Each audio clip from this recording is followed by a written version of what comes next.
Hey budget gardeners, Vita Loca here. Who's ready for an early February seedling tour? I know I am, so let's go.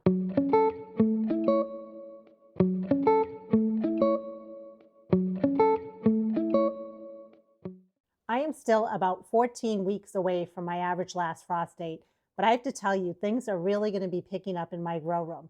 I can't wait to show you how all the seedlings are looking. I still have a lot more plants I need to start from seed, but before I do that, let's go ahead, let's look at what we have, and during the next week, let's get them potted up. This is the current state of what my grow room looks like. You'll notice I have a fan here. I like to have my fan closer up to the seedlings, not too close, but close enough so that I can see movement going on. And I usually have my fan on 16 hours a day. That just makes my seedlings stronger, and it basically mimics the wind that they're going to experience when they go outside. These 3 grow light systems, I have a video that talks more about them. So I'm going to put a link to that video down below in the description as well as up above. Go ahead and click on that if you want to know more about how to make your own DIY grow light system. And I want to point out above, I see a lot of people that make a system like this, but then they run out of room. That is one great way to add additional grow space, is to just take some LED shop lights, and you don't need to put them on PVC pipes like I did. You could just suspend them on your ceiling. The reason I didn't suspend them from my ceiling is because this is in my kitchen, in my main part of my house, and I didn't want to drill holes in the ceiling. But if your grow system is, let's say, in your basement, maybe you can do that. You can just put the lights right suspended from your ceiling. And there are so many different ways you can do the same task. The big thing is to get inspiration on using that top shelf, and not just for wasted space, but to grow some more plants. I like to use it for my taller plants, typically my pepper plants, my tomato plants, and right now I have my geranium plants up there. I like to put the yellow sticky traps in every single one of my trays, and I usually put it towards the center in between the 2 lights. So far, fingers crossed, I don't have any fungus gnats, but even if I do, it won't be a problem. The sticky traps will tell me, and I will start seeing the adult fungus gnats on them. So that's why I like to have them on there. It's a good thing to do from day 1 of seed starting. You'll notice that the lights are lower down here and they are higher above up there. I try to keep similar size seedlings on the same row. So down here are a bunch of shorter seedlings, so the lights are down. And up here, these are my bigger seedlings, so the lights are raised. What another thing I could do is I could take some of the seedlings like these ones here and put some sort of a book or something beneath them to bring the seedlings up higher to the light. So lots of different things you can do. When it comes to raising and lowering these LED shop lights, they have little hooks on them, and that's how I adjust them accordingly. Down in the bottom, these are a lot of my restaurant takeout containers where I have very good germination going on. So the lights are down nice and low.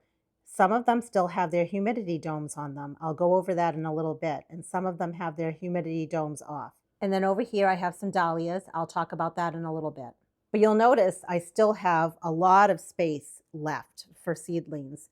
So I'm just slowly starting to fill up my space, and I'll be going over some strategies I have when it comes to moving plants out earlier. And then on this shelf right over here, these are just some plants that I'm trying to propagate from cuttings. That whole system right there is empty. But in another few months, all of these shelves will be filled. Over here, this is a gardener supply system that I received a number of years ago from my mother-in-law. And out of the 3 shelves on the bottom, 2 of them are being utilized. They have seedling heat mats on them. And I have plants that are under there that currently either have not germinated yet or have just barely started to germinate. And I'll be showing you those in a little bit. On the top, again, we added another section there of a DIY light system extension so that we can add taller plants when the time comes up on the top there. Again, you can do this whole DIY setup with pretty much any system that you have. Why waste the space? And if anything, you can put tall plants up there. I have a thermometer in here, and I just wanted to show you in case you were curious. So right now it's just under 70 degrees Fahrenheit. And even though it's dry, the seedlings should be fine, even though it's not very humid in here. The lettuce is looking really good. In fact, I want to start another succession of lettuce. I haven't done that yet, and I want to have lettuce growing a number of times during the season. So I recently came in and I potted these up. I originally sowed the seeds heavily in a restaurant takeout container. And it was a mix of lettuce seeds. Some of them were pretty old, so I wasn't sure the kind of germination rate I was going to get. And once the seedlings started to germinate, I pricked them out and I put them in 6 cell packs. So I just started the process of taking them out of their 6 cell packs and potting them up. I noticed that some of the roots were starting to show in the bottom, but the other indicator that it was time to pot them up was the top growth. It was outgrowing the size of the small 6 cell packs. Over the years, I've learned what works for me, and what works really well are 3-inch pots that are square.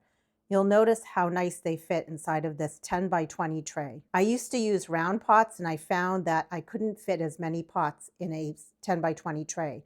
And you can imagine, because when you have a round pot, you are wasting space. And space is at a minimum when it comes to growing under lights. So using 3-inch square pots like these really just has been a lifesaver, and I can keep reusing these. I bought these in bulk off of Amazon, but I'm sure you can find them anywhere. Some people say you shouldn't be growing vegetables in plastic. It's really up to you and what you want to do. This is what works for me. A question that I've been asked recently is, at what point do you start giving a seedling full strength fertilizer? Because up until now, I've only been giving them a half a strength fertilizer. You usually want to wait until your plants are a little bit more sizable, once they have a number of sets of true leaves on them. At this point, I would feel comfortable giving these guys a full strength fertilizer if I wanted to. Another thing is, at what point do you stop bottom watering a seedling and start watering it from above? I feel like this is a good point. As soon as my seedling has been potted up into a 3-inch pot, or once my seedling is of nice size, at that point I feel comfortable watering from above. And the same rules apply. I can pick it up, and if it feels light, that means it needs water. Or if I take my finger and put it in about 1 inch deep, if it feels dry, then that also tells me that this plant needs water. I have my pitcher here. It's a 1-gallon pitcher. I have a mesh bag here inside of this container. I open the bag and I like to put 4 tablespoons of mosquito bits, and that is good for 1 gallon of water. I let it sit for 30 minutes and then I can use the water. The purpose of the mosquito bits is to kill any fungus gnat larvae that might be in here. And then the purpose of those yellow sticky traps is to catch the adults that might be flying around. You might be wondering, is mosquito bits safe when you're working with vegetable plants? Studies have shown that it is, so I feel comfortable using it. For fertilizer, I have Espoma Grow mixed into the water here. And that's what I like to use when it comes to my vegetable seedlings. When it comes to flower seedlings, I can also use the Espoma Grow, or I can use Miracle Grow. And for this size seedlings, again, I feel comfortable using a full strength fertilizer if I want to. So to water it, you can see I'm just barely pouring a little bit in here. I'm letting it soak in, and that should be plenty. I still have more lettuce to pot up, and I'll show you what it looks like. But I've at least started this process, and it's good for me to just show you what comes next. So everything's just getting a small little drink of water today. But they're looking great, aren't they? There are so many different things you can grow under your LED shop lights. Not just flowers, but vegetables as well. And you can grow them year-round, which is great. I have a number of different plants in here, and I want to show you some of them are still pretty small, and then others are quite a bit larger. That's the reason why I've started potting up certain seedlings, because they are outgrowing their little 6-cell packs. For example, these guys, here are more of the lettuce mix that I sowed on the same date as the ones I showed you earlier. They are looking great, but they really need to come out of their 6-cell packs. The one best way to tell here is they're outgrowing their cells. You can see it from up above. Sometimes you can also flip it over and you can start seeing roots coming out from the bottom. And that's another indicator that it's time to pot up your seedlings. Potting up seedlings is not something people enjoy generally. It really depends on who you are, and that's okay. The big thing to know is a seedling is much happier when you do pot it up, because if you leave it in here for too long, what will happen is it will get stressed. It will start having its roots circle around, and it won't be able to take in the water, any nutrients, or anything like that. So that's why it's important to pot up your seedlings at the right time. And notice the size difference. Even though these seeds were sown on the same day, It's just a matter of some seeds germinated faster, some seeds germinated slower. So what I'll end up doing is when it comes to the size of the lettuce, I'm definitely going to pot up the larger ones, like the ones in this pack faster. And then when it comes to these guys, well, I can always leave them under my grow lights in their 6L pack. And as they put on a little bit more growth, then they will get bumped up into 3-inch pots. It just comes down to time. And that's how I do it. I don't necessarily pot up all the same kind of seedlings in one day. For example, I only had enough time yesterday to pot up the lettuce that I showed you. But today, I'm going to pot up more of this lettuce. And hopefully I get through all of it. And if not, there's always later today or tomorrow. We have some dwarf variety or shorter variety of cucumber plants. These are great if you want to grow cucumbers indoors. If you don't want, let's say you don't have a vegetable garden outside, or let's say it's the winter time. That's the reason I'm growing these. I can't be putting these outside. It's still too cold. So they are looking really, really good, and they should be potted up as well. I can just tell. Notice that they're really filling in their individual cells. They will be happier when I pot them up. I'm going to have to be careful though, because cucumbers don't like to have their roots disturbed. And since I only had 2 cucumber plants, I had these empty cells, so I just plunked in a random lettuce seedling in here. When it comes to the cucumber plants, if I tip them over, I don't see any roots coming out from the bottom. And if they are, they're just barely coming out here. But we can tell they will be happier in a larger pot. And then we also have 2 small micro dwarf type of tomato plants. Again, it's too early for these to ever go outside. I'm only growing them for indoors, and they're looking good. They also should be potted up because they're getting pretty big, and they'll be happier in a 3-inch pot. And I didn't mention it earlier, but when it comes to my cucumber seedlings, those will also get potted up into 3-inch pots. So as much as I do like to look at the bottom of a pot to see if roots are coming, that's not always the indicator. I don't see any roots really coming from the bottom of these plants here, but I can tell it's time. This is just a lettuce seedling, and you can see I had taken out some seedlings of lettuce already. That one was a smaller one, so I'm just going to keep it there for now. These right here are pansies, and their variety is called Celestial Blue. They were pansies that I started from seed that I collected myself. I originally bought the seeds from Baker Creek a number of years ago, but then I've just been collecting the seeds each year and then sowing the seeds and growing the plants that way. And in fact, in this tray here, these are smaller seedlings that popped up pretty late, and I just put them in here. When it comes to my pansies, I have 2 options because they don't grow as fast as, let's say, the lettuce. I could bump them up into a larger 6L pack because these are a smaller 6L pack, and they do sell, and I do have larger 6L packs. In previous years, I have done that. So I might do that, or I might just put them straight into 3-inch pots. The important thing to think about though is when you have 3-inch pots, they take up a lot of space in a tray like this. You can only do 18 3-inch pots.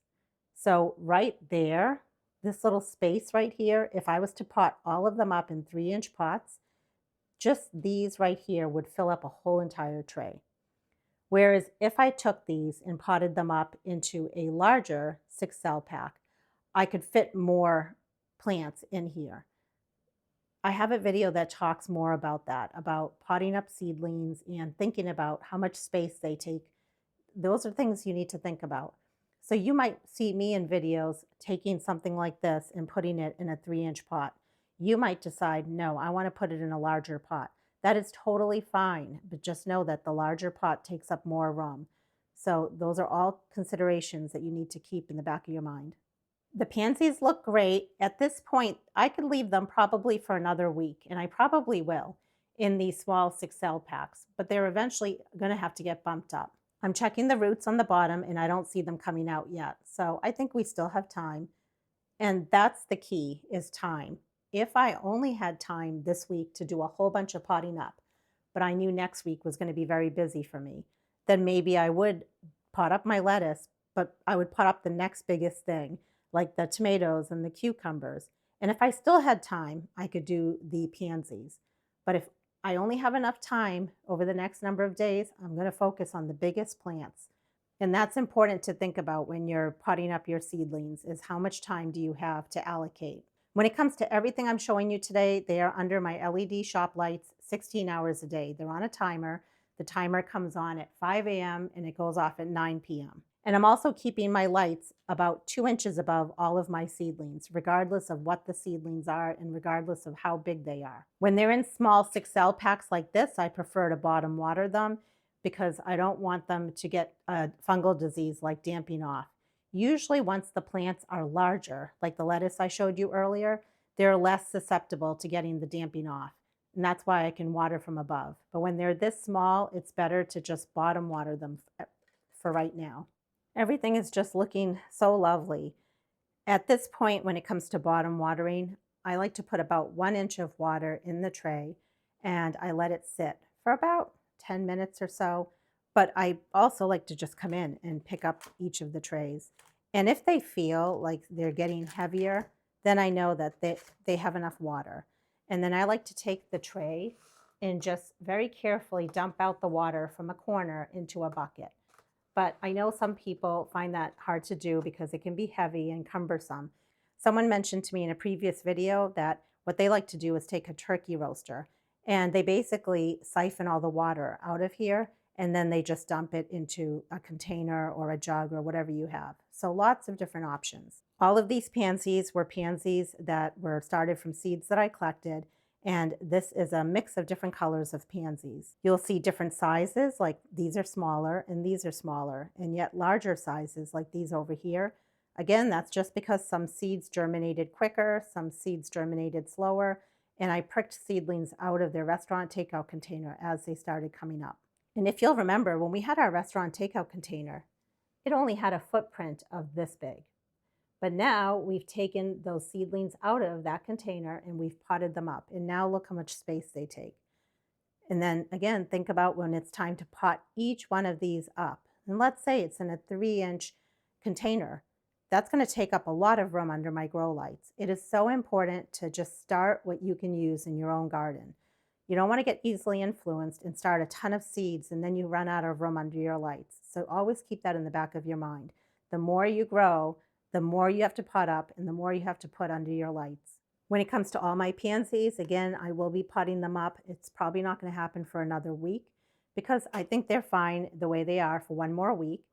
And they are getting a half a strength of fertilizer right now. But once they get into their 3-inch pots, I can then start giving them a full strength of fertilizer. And then at that point, I can start watering from above. I want you to see how compact they are. And that's what you typically want with your seedlings. You want those lights nice and low above the seedlings because that will make them nice and bushy and not leggy. I'm looking on the bottom and again, I'm not seeing a ton of roots or any roots, and that's good. That means that the plants are creating roots, but they're not necessarily having to be bumped up yet. Sometimes when it comes to watering, you might overwater and you might get a little bit of green growth like algae appearing. Just like right there. It is not the end of the world, my friends. That just means you gave it a little bit extra water and then you're going to let it dry out. And once you let it dry out, it'll be fine. It typically does not take out a seedling. I mean, it might in very rare occasions, but typically the plants are fine. It's more when you water from above, sometimes you can cause those fungal issues like damping off. But getting a little bit of algae is more than anything just unsightly. And if it bothers you, you can take your fingernail and scratch it off. I never do that. It doesn't bother me. It's just one more thing that you have to do, but you don't have to do it. It's more of just a personal preference. And then these guys over here are pelargoniums or zonal geraniums, and they were started from seeds that I collected myself. I'm very happy with how they're looking, and I'm guessing about the same time as when I pot up my pansy seedlings is when I'm going to start potting these guys up. Some of them are larger, some are smaller. Again, it's just different germination rates. But they are looking very happy, very healthy, and no roots coming out from the bottom of them. These seedlings were ones that popped up first. And then I had a few more that popped up later. And that's what these guys are. They are just now starting to get their first set of true leaves. So they're also getting a half a strength of fertilizer at this point. Remember I said earlier, when you start with the small restaurant takeout container, it's a small footprint. Then I started pricking out seedlings from there And these are a Madagascar periwinkle or vinca, and the color is a pink color.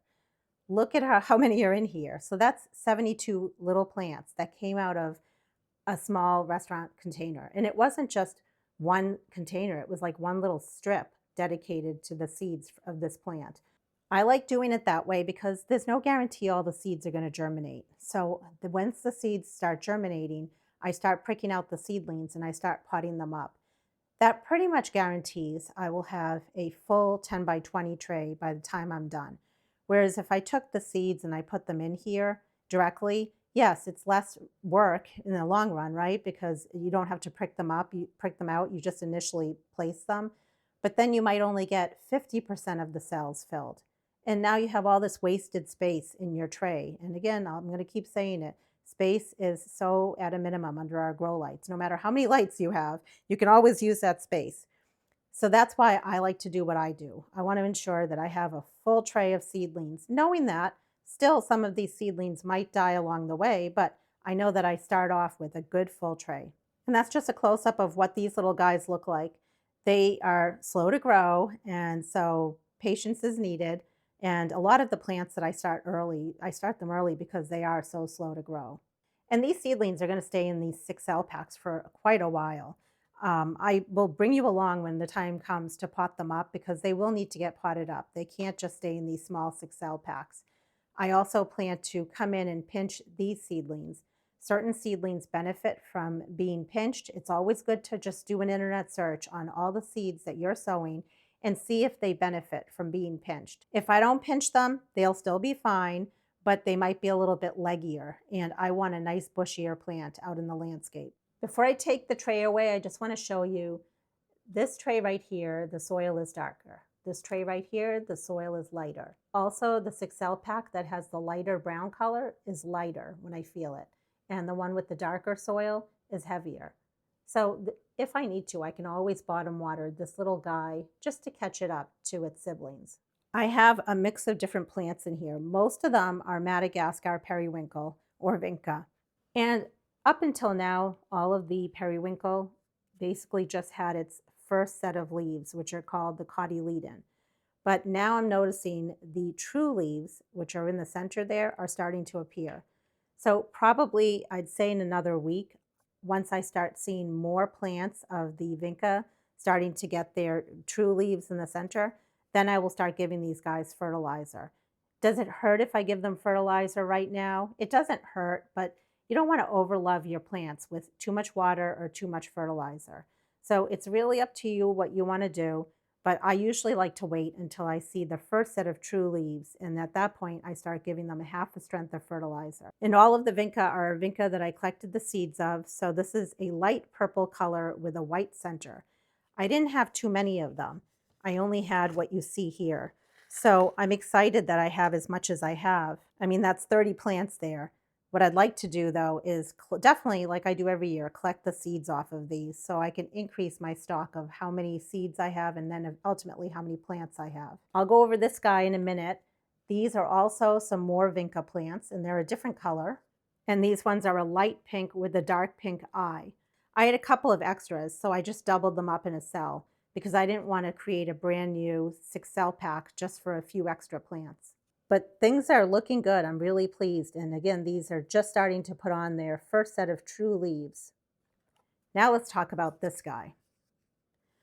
I had collected seeds from Dusty Miller, and I never made a video on how to collect the seeds of Dusty Miller, and I also didn't show how to sow them. It's actually an easy plant you can grow from seed, and I would have had a lot better germination if I just bought my seeds, because I've done that in the past, and they are very easy to grow from seed. But since I collected my own seeds, I wasn't sure how they would do. So I was able to get a few to germinate, which is exciting, and they were old seeds. So I went ahead and I potted them up. And then I also had a Dichondra Silver Fall. I have very mixed results when it comes to collecting my seeds from Dichondra Silver Fall. So I have one plant, or at least I think it's one plant. You just never know. It could be a weed. I'm waiting to see. So that's what's over here. It's hopefully a Dichondra Silver Falls seedling. And seeing that's all I have of those plants, they're just for right now sharing the tray because they're all about the same height. They're not very tall. I clearly like vinca. Well, honestly, I think it's more that it's just so easy to sprinkle seeds and then you don't know what kind of germination rate you're going to get, especially when they're seeds that you collected and seeds that are a few years old. And well, anyway, I'm going to have a lot of vinca. And the big thing for me this year is to get these out in the landscape and in container pots because I'm never good about doing that in a timely way. These are a purple or a lilac colored vinca. Really, really pretty. I do like to check my seedlings every single day, sometimes once in the morning, once in the evening. And one of the things I'm checking for is I'm checking to see if they need water. That is so important. At this stage, they're very fragile. So it's unfortunately, it's not just going to be you water all your seedlings in a day and now you can forget about it for 4 days. I wish it was that simple, but it's usually not that simple. It's better to baby your plants along the way. So these guys need water. And even though I watered all my seedlings pretty much on the same day, I can tell some of them don't need as much water, some need more water. I have two options. I could take these as they are, put the water in here, and these guys will just end up getting extra water. And that may cause algae to grow on top. Or I can take out the ones that look light because they're a light color and feel light, and I can just bottom water those strategically. There's no right or wrong. You can do whatever you feel most comfortable with. But the big thing is I can tell certain trays definitely need water. And I wanted to show something. When I took these seedlings out of their restaurant takeout container and I planted them in here, I planted them so the stem was all the way down below. But notice that they're showing a little bit of stem now. That doesn't necessarily mean, oh no, these are leggy. That's normal. And as long as a fan is running on them, it's going to make them stronger. You'll actually start to see over time that the stems are not so thin and that they're getting bulkier, they're getting thicker. And that's why it's important to have that fan on them. I had set a goal for myself when it comes to my wax begonias to try to pot up a 6 cell pack a day. I am trying, but let's see if I can achieve that goal. They're so small, but I am trying. They are looking good. I've been doing a couple of things. So I am trying to bottom water, and that's just so that everything in here doesn't fully dry out because I don't want that to happen. But I'm not worried about watering it too much from the bottom, just every so often so it doesn't fully dry out. The other thing I'm doing is I'm adding water with fertilizer this way. I have one of these little bottles that was clean. It didn't have any chemicals in it. And I mixed the tiniest amount of fertilizer in here. And that allows me just to come in and go around the seedling and basically target watering it, but more importantly, water with fertilizer. So they're looking good. They are slow, but that's just to be expected. That's how begonias grow. They are a slow growing plant. I've mentioned it many times in my videos. If you're new to growing plants from seed, this is not one to start with. It requires a lot of babying, a lot of patience. I've been doing it for a number of years, so I don't mind it, but I know a few people have said, oh my gosh, they're too small. And I get it. It's frustrating. And I'm going to show you some other ones that are very, very small, and not just begonias. I'm talking other plants. So when it comes to starting seeds, you kind of have to know your limits and know what makes you happy and what does not make you happy. Having a plant this small might be very frustrating, and I totally get that because it's easy for me to show you what these begonias look like once they're a large size, but that's like 15 weeks later, right? But I'm happy. I'm happy with the amount of growth that they're putting on. They're looking really, really good. So at this point, these seedlings do have their first set of true leaves, and that's why they're getting a little bit of fertilizer. And I'm trying to pot up different colors. I'm not trying to just focus on one color. I'm basically trying to go after the seedlings. I'm going to put my nail next to it so you can see how small they are. I'm trying to go after the quote unquote bigger seedlings. Yep, those are the bigger seedlings, I know. So far that's what I have for potted up wax begonia seedlings. This is an experiment. I'm not even sure why I'm doing it, to be honest with you. I wanted to start certain plants indoors that are perennial, and these are coneflowers. I originally put them in my garage, and I'll pop it up on the screen when I put them in the garage, just so that they would get a little bit of a cold period. And my garage does stay cold, so I figured let's start with that. And then I brought them inside, and all of that information is on the screen in case you want to see. And these are just a type of coneflower. Now, first of all, they're seeds that I collected, so you never know what kind of germination rate you're going to get when you collect your own seeds. And I originally had these on my seedling heat mat. I put clear plastic wrap on them and when I brought them inside on the right date. And as soon as I started to see a little bit of germination, I took them off of the seedling heat mat. Even though not every single cell has germination in it, I didn't want to take a chance because I do have some germination.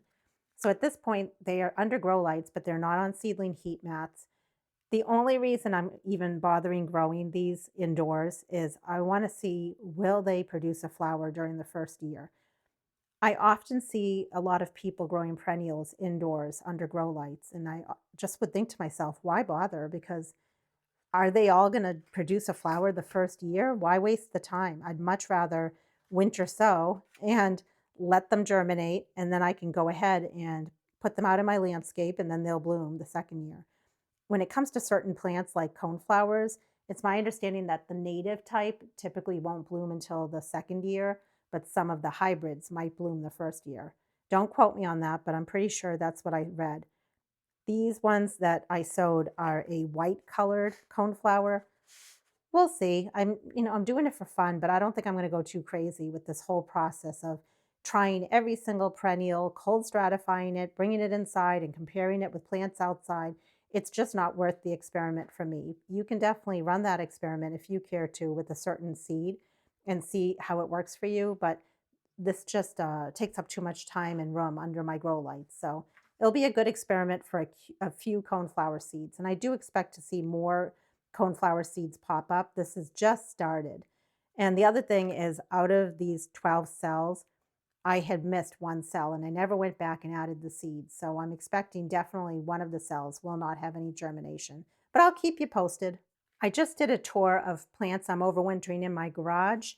I'll put a link to that down below, but these were two plants that were overwintering in my garage for quite a while. I just barely brought them in. And what I did was I dumped them out of the soil that they were in, or potting mix that they were in. I put fresh potting mix that I sterilized with boiling water. And I also made sure that these are now under my grow lights. And they are very, very, very slow to grow. In fact, yesterday I was getting impatient and I dumped them out of their pots to really see what was happening. And down below, like down under the soil, there's a lot of life. There's a lot of like pink growth happening. And I'm not going to dump it out to show you, just take my word. So I am going to be patient. I don't like to start off with plants overwintering from day one because I have a very long growing season and I don't want to take care of these for it's basically a half a year. But I'm ready now. I'm ready now that my grow lights are on. I'm ready to start waking these up a little bit. So these are a type of tuberous begonia. They're a proven winners kind, and they are just starting to push out some growth at the base. That's the pink color I was telling you about. And they're looking good. I mean, it's a slow and steady process for them to wake up. But if you ever see a proven winners begonia and you really like it and it's not hardy in your zone, try to overwinter it. It's worth it, I feel. I am trying to experiment with cuttings because it's a great time of year to do it. And if you live in an area like me and you're just inside where it's cold and snowy, try to take some of the plants that you're overwintering and see if you can get them to root for you. It's a fun experiment. So I have a Ziploc bag on top, and the reason for that is to keep in the humidity. I ended up buying these small little pots, and I got them on Amazon. I like them because, number one, they're square, and I also bought them because as I start to see roots form, I might be less tempted to yank and pull out seedlings to see if roots are forming. It's just human nature. We're curious, right? This is not completely clear. It's translucent, but at least I believe once the roots start forming, I'll start to see them.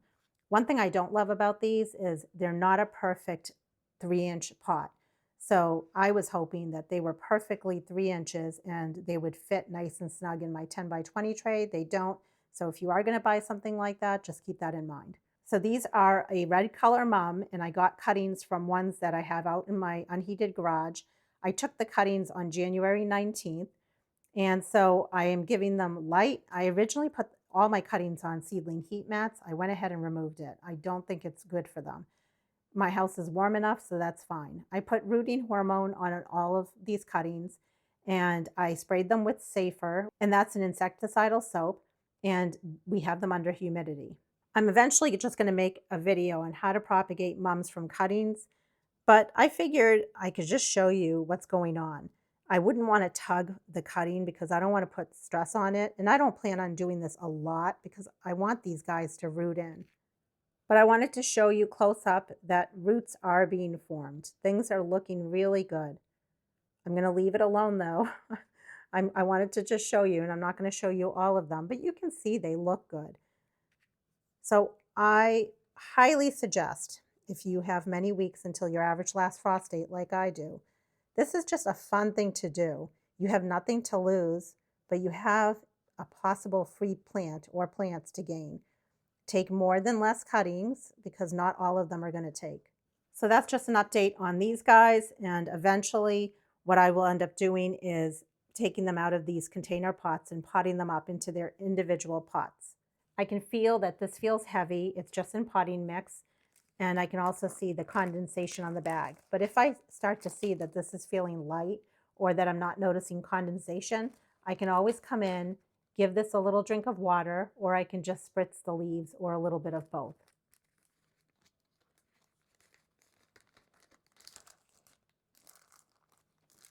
And once I put that back on there, I just want to make sure that the bag is not fully touching the leaves here. That's all. I could always put some chopsticks or something tall in here just to keep the bag off of the leaves. And then I'm just going to show you one more that I'm trying. And there's all the information on the plant on the screen. So they're Supertunia. Some of them don't look great on the edges, but if you look in the center, they look fine. Again, I'm taking my pen because I don't want to just yank it out. I want to very gently pull it out. But I don't want to then do this again for a while. I want to leave them alone. The more that you mess around with your cuttings, the less likely they are to root. And if they start rooting, they might stop. And I'm handling it by its leaves, just like you would with a little seedling. And the cutting is just starting to root. Down below, that's just more of the cutting itself, but I want you to see that it's rooting halfway up the cutting. So it's looking good. I'm very pleased with that. And I'm showing you that because this year, if you see a lot of Supertunias in my yard, and you're like, wait a minute, I thought she's a budget gardener. I am, I assure you, I still am. And I've mentioned in many videos, I will not make videos on how to propagate plants that have a patent on them. You can always look that up. I don't plan on selling these. This is just from my own yard. An experiment for me. Put the humidity dome back on, and back under the lights it goes. Very excited about that. Look how wonky that is. This is one of very many overwintering zonal geraniums or pelargoniums that I have. I made a video showing you my process for waking them up, and I have lots of videos on my channel having to do with saving your geraniums. So all you have to do if you want to look at those videos is hit the magnifying glass on my channel, do a search on geranium, hit enter, and you'll see all the videos I've made. But things are looking really good, and when I have time, I'm going to actually be coming in and I'm going to be cutting these back pretty hard because, well, I mean, we don't want, like, that is not good, right? It's kind of wonky. And then I'm going to be taking cuttings. I have videos showing my process for taking geranium cuttings, and I've done it successfully. I will be doing one thing different this year, and that's going to be when I do take a cutting, I'm going to let it sit for one day. I want it to basically wound itself where I make the cut before I put it in potting mix, and that just helps it have a higher success rate and it's less likely to rot. So that's the only difference I'm going to be doing when it comes to taking cuttings. but all of these pieces I'm going to be taking cuttings of. Some will take and some will not. And what I'm going to do now is put up on the screen, I'm just going to pan you around so you can see all of the different geraniums that I have. Again, it looks like a forest up here, but at least it gives you an idea of all the geraniums that I have going on. And I'm happy to share, I did not buy any single one of these. I was able to get them for free from lots of different places, and I plan on making more of them through cuttings. When it comes to these guys, I potted them all in small little pots. They'll eventually need to be bumped up, but I just wanted to wake them up. I'm checking them for moisture, and if I feel like they're wet, I'm not bottom watering. I'm watering from above. They are not getting fertilizer yet, but they will start getting fertilizer in probably a few more weeks. I want them to put their energy right now into just waking up. But the big thing is I don't want them to dry out. So as long as the moisture is there, I don't want it overly sopping wet. I can tell right now just by putting my finger in 1 inch, it has enough water. So it's good enough for now, but I'll check it again in another day or two. Here I have a small solid bottom tray, and it basically has potting mix in it. And it's potting mix that, again, I sterilize because I don't want any fungus gnats. It is still very early for me to be waking up my dahlias. However, because I want to take cuttings off of my dahlias, that's why I'm starting to wake some of them up. There are a lot of different ways you can do this process when it comes to waking them up. If you had individual tubers that you bought or that you had divided in the fall, then you could just pot them up and you want a little bit of the top part sticking out. But I prefer to do it this way. I just take a small little clump and I'm waiting to see what's going to wake up because I didn't divide these. So I'm going to point to an area where I see a little bit of growth happening, but there may be additional growth. So I want to wait. And as I start to see things wake up, I like to come in and divide. After I divide, then I can pot up and I can take my cuttings. So there's no right or wrong way. It's just knowing the right time of when you want to take your cuttings. You want to do it at the right time. And you want to make sure that these don't dry out. And here's another clump. So far, nothing has started to wake up. But then again, I've only just brought these in a few days ago.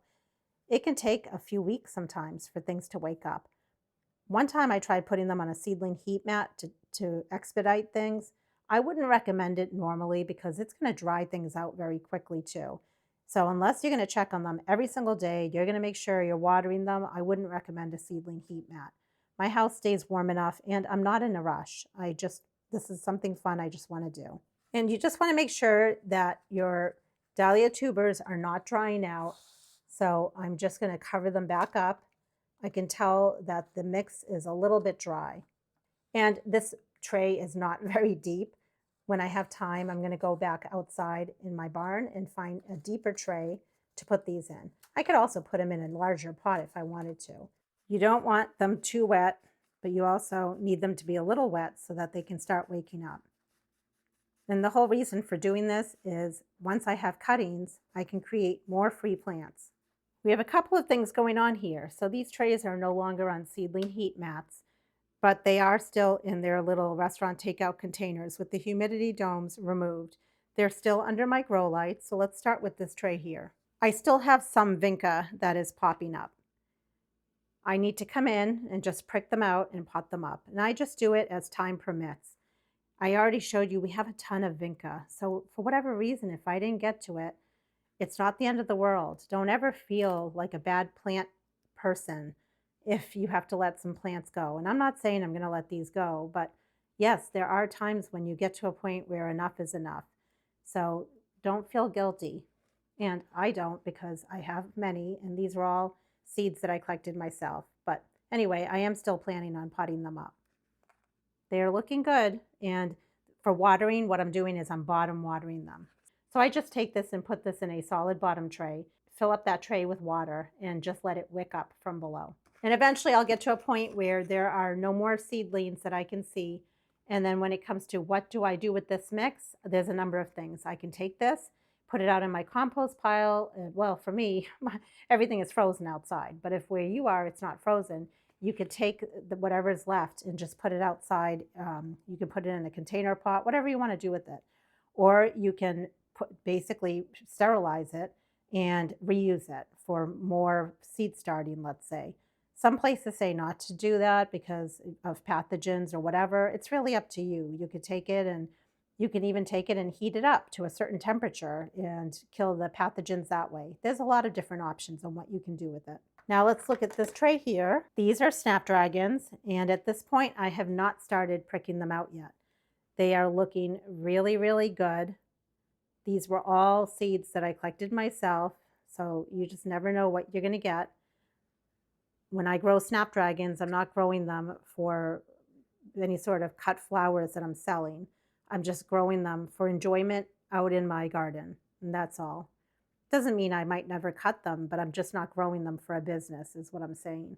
When it comes to what is the right time to prick them out and pot them up, I could start that process right now.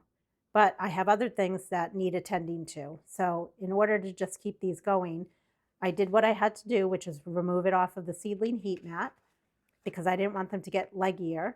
I removed the humidity dome because I don't want any moisture dripping on top of these. If I had the humidity dome on, it's a bad environment for these guys, and they would start getting damping off, and I want to avoid that.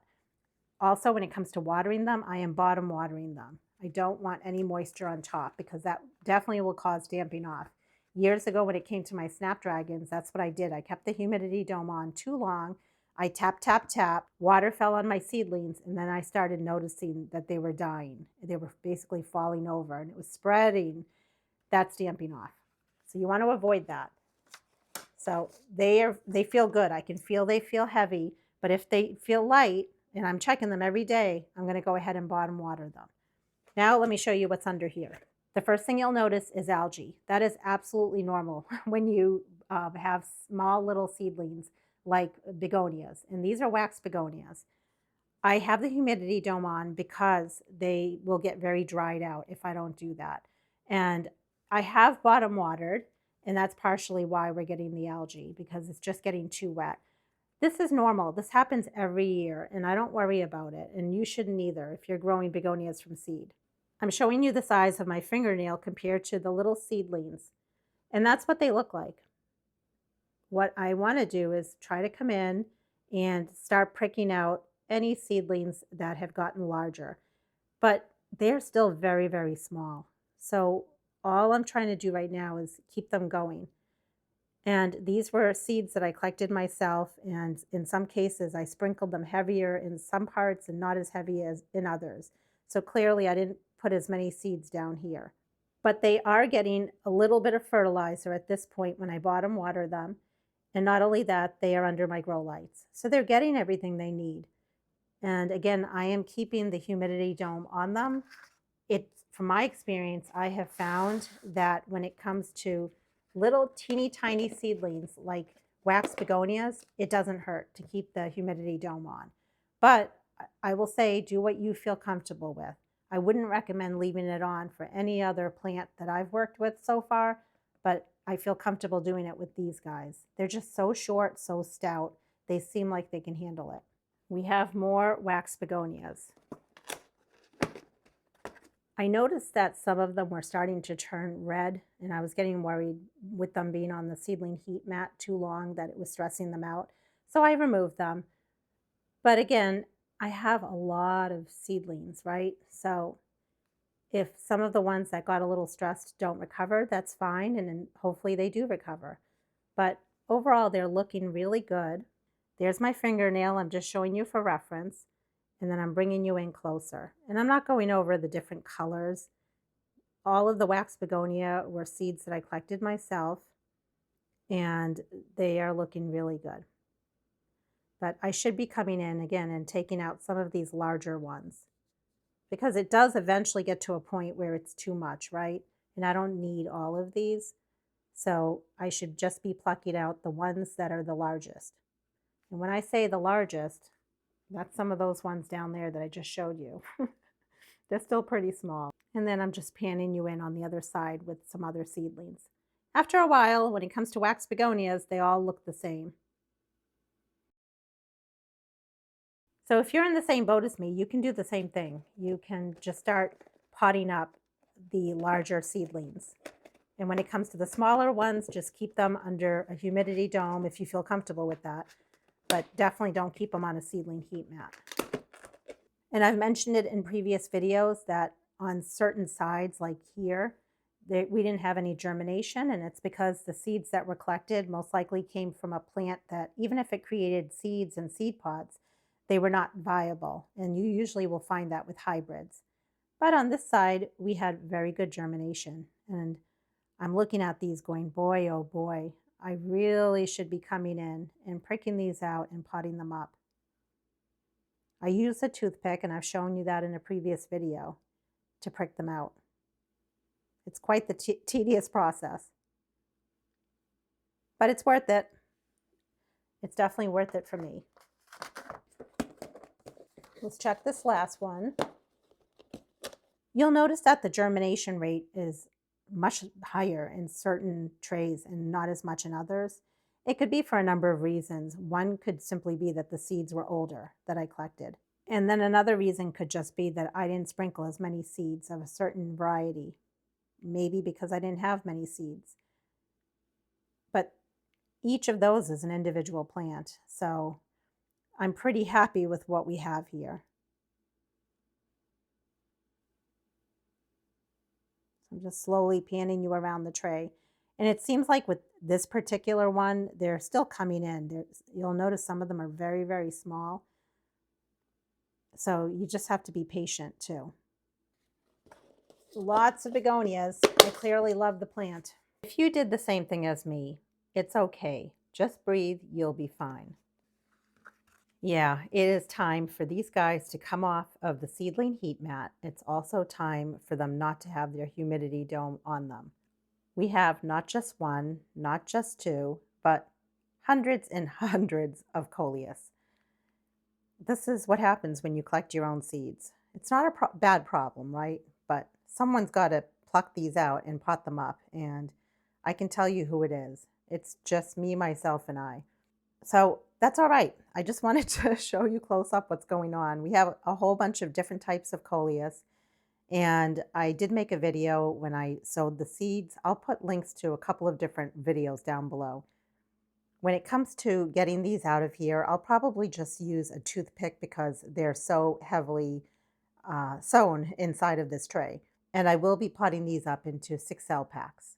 What I've done in the past is when it comes time to potting them up, I look at like this, for example. I don't have as many seedlings over here, so that's pretty easy to tackle that. Not only that, when it comes to like these two, I most likely don't need or can use all of these. If I was to pot up just the Coleus that are in this restaurant takeout container, that would probably take up all of the room I have under my 3 grow light systems. That's not realistic. So I definitely want to have a number of 6 cell packs of each of these guys.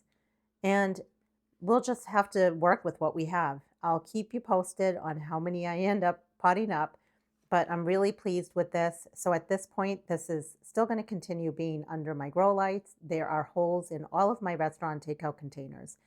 I will just be bottom watering these, and when they are this small and this many seedlings, the likelihood of getting the first set of true leaves anytime soon is, it's not going to happen as quickly.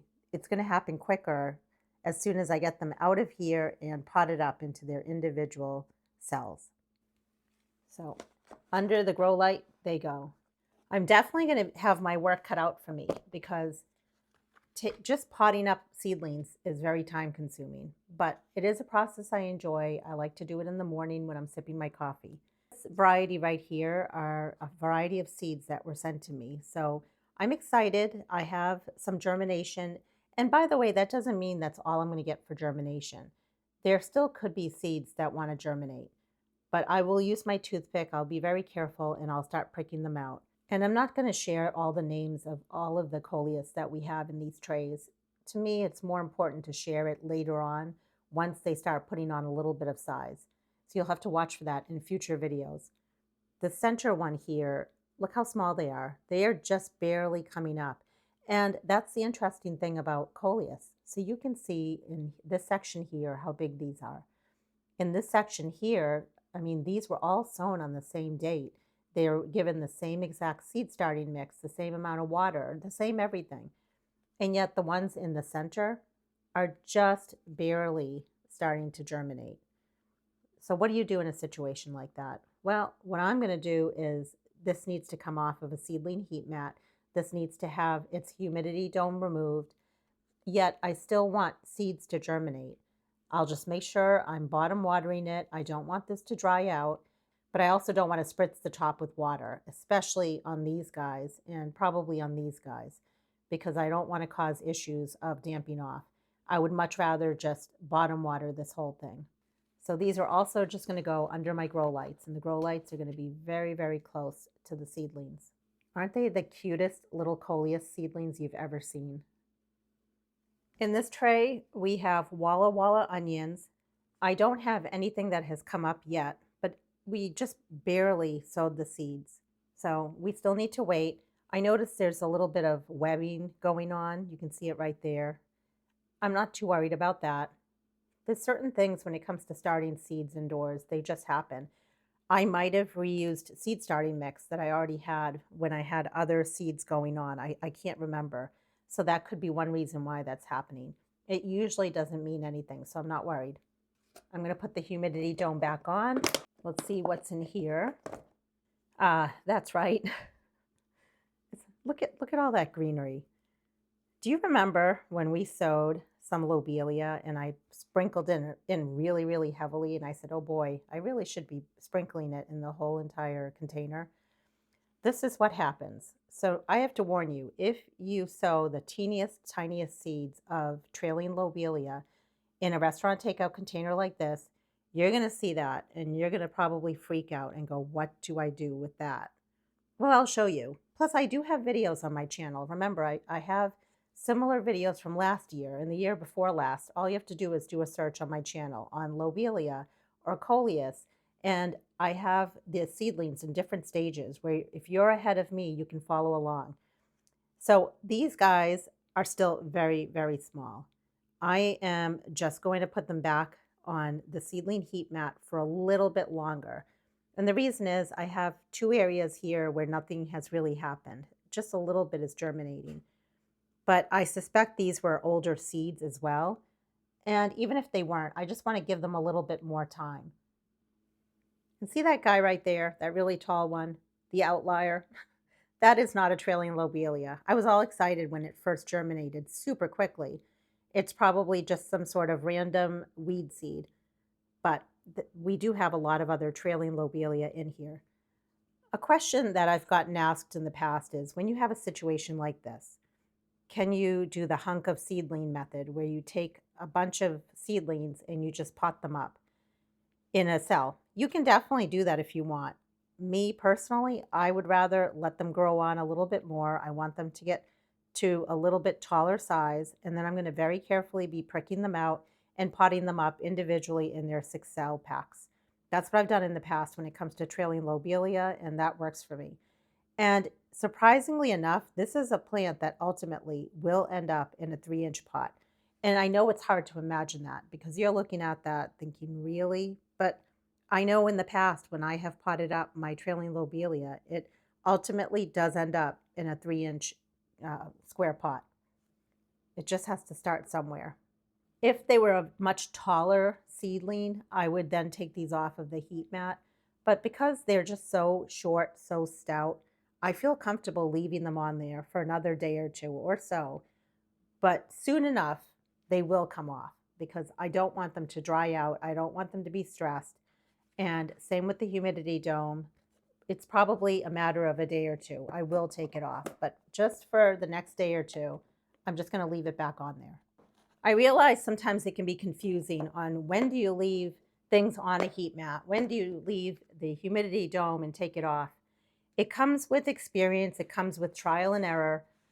I know the general rule of thumb is as soon as you have 50 to 75% germination, remove the humidity dome, remove it off of its seedling heat mat. But I've also learned sometimes it's a little too quick for certain seedlings. So you have to do what you feel is right. These are impatiens, and these are seeds that I collected myself. They are just waking up. And if you'll recall, we surface sowed the seeds and we just pressed them into the surface. They are still too little for me to take the humidity dome off of them. And when they're at this point right here, I can do one of two things. I can still spray them from above, or I can bottom water. But the big thing is, I don't want them to dry out. You never want your seedlings to dry out. So at a minimum, you should be bottom watering everything. And when they are surface sown like this, you need to make sure that that water reaches the surface. And if that's hard for you to do, then at this point with this type of seedling, you can go ahead and just spray the top. In fact, that's what I'm going to do. I'm going to use my small hand water pump sprayer here, and I'm just going to lightly mist the top. I'll probably do the same thing with the trailing lobelia, just to make sure that we are still giving it water, because there are still many seeds, believe it or not, that might germinate. This goes back on, and again, probably I would say for another 3 or 4 days, this will stay on the seedling heat mat, but then I will remove it. I will remove the cover. I just want to see those little seedlings put on a little bit more growth. One thing I am doing during the seedling tour, as I show you seedlings, is if I am seeing that anything needs water on the side, just not seeing it, I am giving things water, because it's an important time to be doing that if things seem dry. For example, I know that this feels light, so I will be giving it water. These are my tuberous begonias. And I had mentioned before that the tuberous begonias typically get started before the fibrous or wax begonias, but I started them on the same day. If you watched my previous seedling tour videos, then you must see that they are getting a little bigger. And if you've never seen my previous seedling tour videos, you must go back and look, because trust me, these are bigger. They're not much bigger, but they're bigger. That's a yellow colored tuberous begonia. It's amazing that these will actually produce a tuber one day. And I'm just going to bring you in closer. This is just a different color. I think it's either red or orange colored tuberous begonia. This is yet another seed that I would not recommend for someone that's new to seed starting. And if you did want to start it, I would definitely recommend buying the seeds that are pelleted. I wouldn't go with the seeds that you've collected. I'm just giving some water because, like I said, I could tell that it felt dry. And I am still keeping this on my seedling heat mat. I'm watering this side, but I know that nothing's probably going to germinate. That feels nice and heavy. And we will just continue to wait for these little guys to bulk up. I was really good about bottom watering a lot of my 6L packs, but not so much the trays that were on my seedling heat mat. You're probably looking at this going, what the heck? So wait, funny story. I had seeds for Dusty Miller. And again, I collected my own seeds, and I just don't know how viable they are.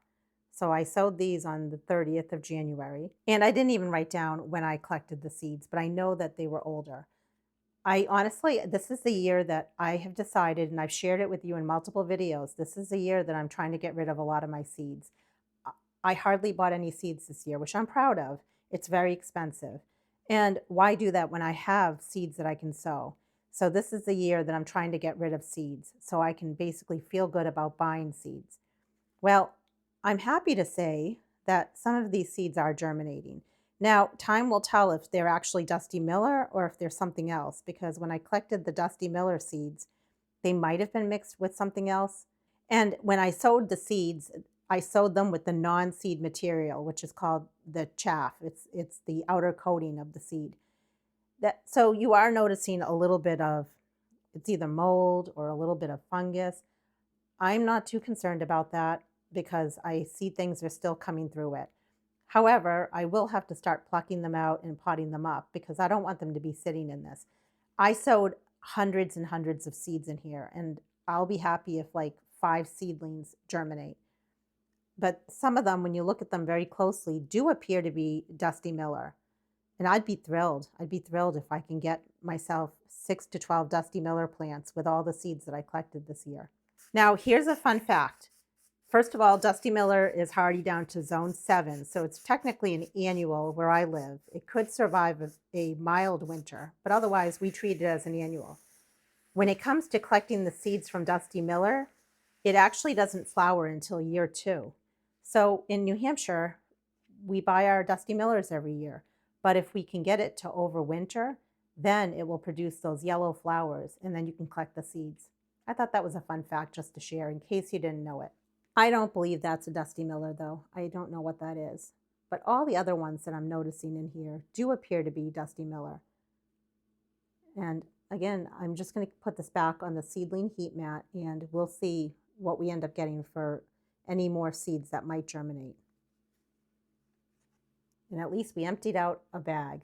That just allows me to buy my Dusty Miller seeds for next year. Okay, another one. The beauty of sowing older seeds in a restaurant takeout container is you just don't know what's going to happen. So why waste all the cells in a 6-cell pack? These are older impatiens, and I showed you earlier some of the impatiens that we sowed. The seeds were collected in 2020, so that was 6 years ago. And I have always had luck with collecting impatient seeds and getting them to germinate. I've never had an issue. I've been doing it for I don't even know how many years. That tells me that when it comes to impatient seeds, they most likely lose their viability after about 5 or 6 years. So it's always a good thing to know. So if you have some old seeds, just go ahead, scatter them. Maybe none of them will come up. And now you just got rid of a bad bag of seeds that you're not going to hold on to anymore. And I actually feel great about that. I feel great knowing that I got rid of that bag of seeds. And I already have other impatient seeds that are fresher that have germinated. So it's a win-win. So what am I going to do with this? Well, I mean, I'm going to water it. And I'm going to put it back on the seedling heat mat under the lights. I'm going to give it one last chance. By our next seedling tour, which is in about a week, I'll give you an update. But after that, I'm calling it quits on these guys. And no hard feelings at all if you guys don't want to germinate. I'm not going to show you what's under these 6-cell packs that have clear plastic wrap on them, or that blue pot there that has clear plastic wrap, because I'm almost positive nothing's happening under there. But I'll tell you what they are. In the 6-cell packs that start here and go towards the back there, those are delphiniums, and I had sown the seeds and put them in my unheated garage so that they got a cold period. I recently brought them in, and now they're on a seedling heat mat, and the lights will be lowered after I'm done with this, and they have light on them. So nothing is going on yet, and we'll see if they end up sprouting for me. It's a different way for me to sow my delphinium seeds. I've had a lot of success taking the seeds and putting them in my refrigerator and doing it that way. But I wanted to try a different method, so I'll keep you posted. In there is a little surprise for my kitty cats. That is cat grass. I grow cat grass every single year for my cats. I don't buy it from like Petco or any of those places. I'll make a video, but I have one on my channel that talks about cat grass, so you should do a search on cat grass and you'll find it. In fact, Abby is in that video, my cat that I lost last year. So anyway, I have a little thing of cat grass going on, and I will show you in a future video what I do for cat grass, so that, and I'll show you Winnie and Callie munching on the cat grass. So be on the lookout for that. I hope you enjoyed that seedling tour. Let me know what impressed you the most or what you want to know more about. Also, I want to hear about your seedlings. What do you have growing, and what are you going to be sowing next? And until the next video, make it a great day with gardening.